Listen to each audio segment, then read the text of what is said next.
Welcome to NFL World, where the NFL starts and ends. I'm your host, Jacob, and welcome to the NFL Dream, where the Los Angeles Rams are the final team in the NFC West that we were going to do. Or really the final NFC West team anyway. So they made a couple big moves. First of all, they signed 17 undrafted free agents, including the players that they drafted. They named a couple of them.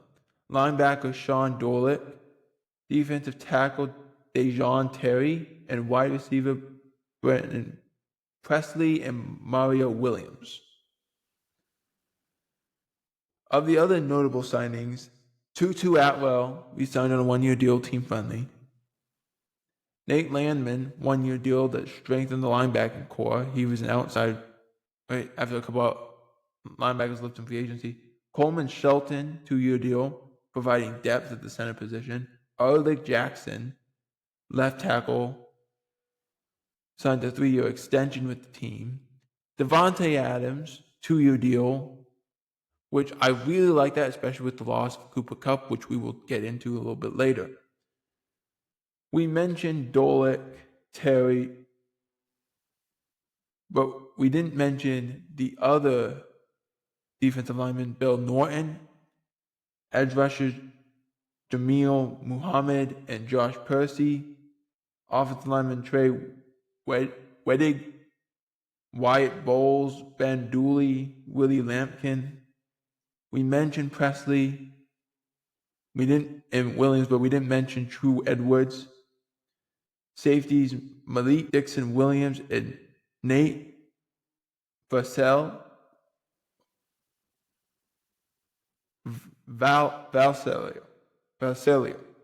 I don't know exactly to say it. I apologize.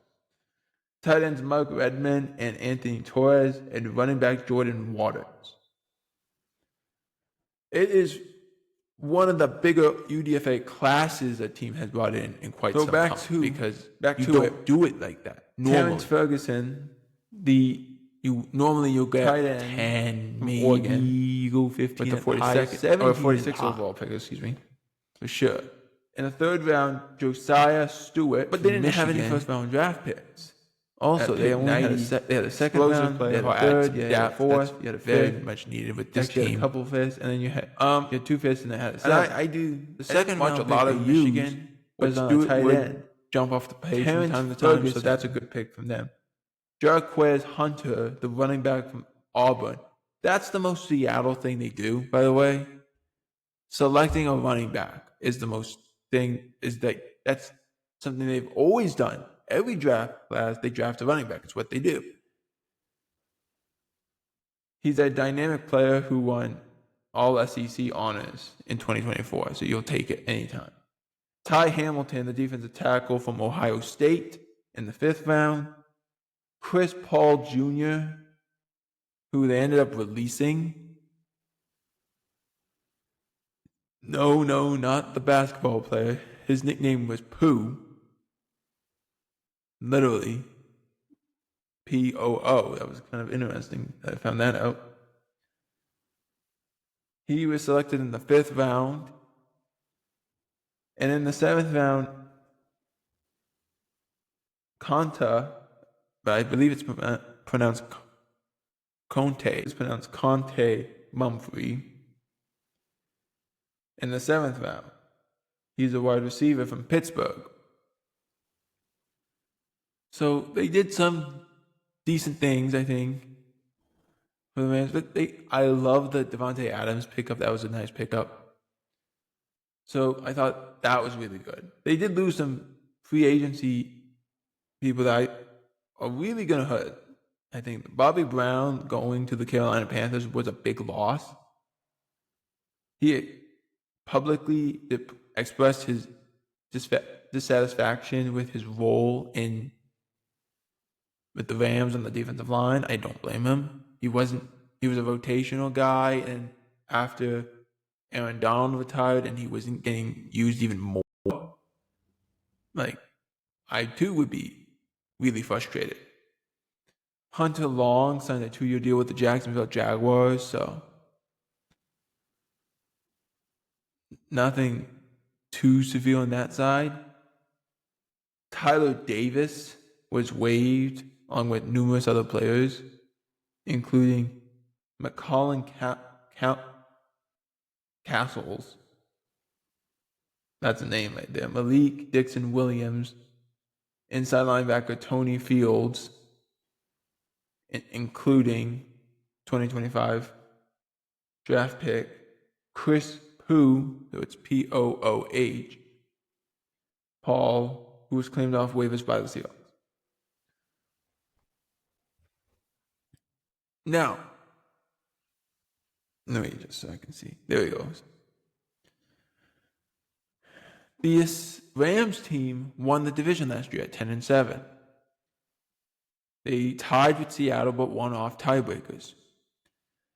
This team made 10-7. They won their division, first of all, because Seattle, Arizona, and San Francisco couldn't get their act together. That's why they won their division. They were not good enough to win their division. They were just okay. But okay when a team is okay, the rest of the division is not, you're going to be okay. You're going to be all perfectly fine. That's what it is. They went 10-7. This team went 10-7. They won 58% of their game, 58.8%. They lost the final game. Like, they did some nice things, but some other things they didn't do so well.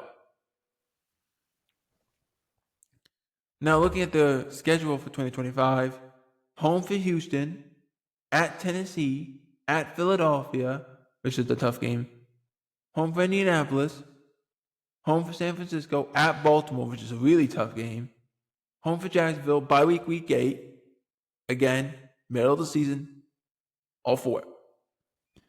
Home for New Orleans, at San Francisco, home for Seattle, home for Tampa Bay, which is a tough game, at Carolina, at Arizona, home for Detroit, that's a tough game, and it'll be an exciting game to watch too, at Seattle, at Atlanta, and they finish off home for Arizona. That schedule is very winnable.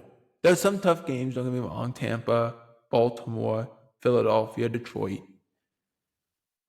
And even San Francisco, you can include in that category too.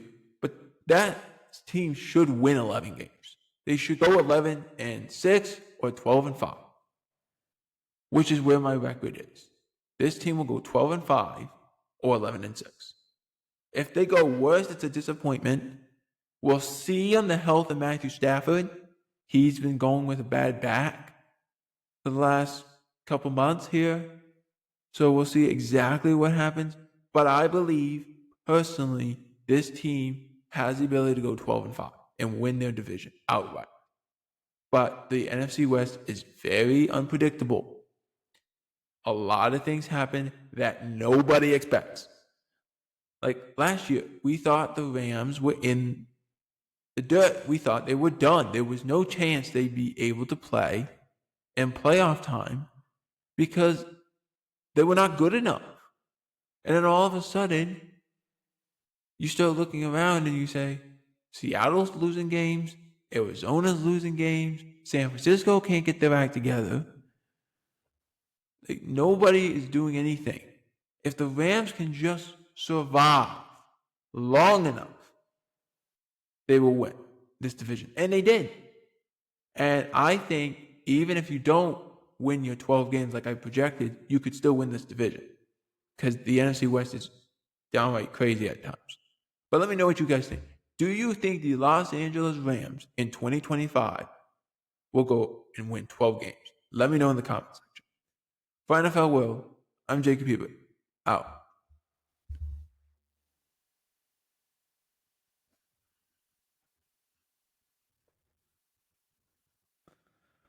Oh, what's that? Can I see that again? Oh.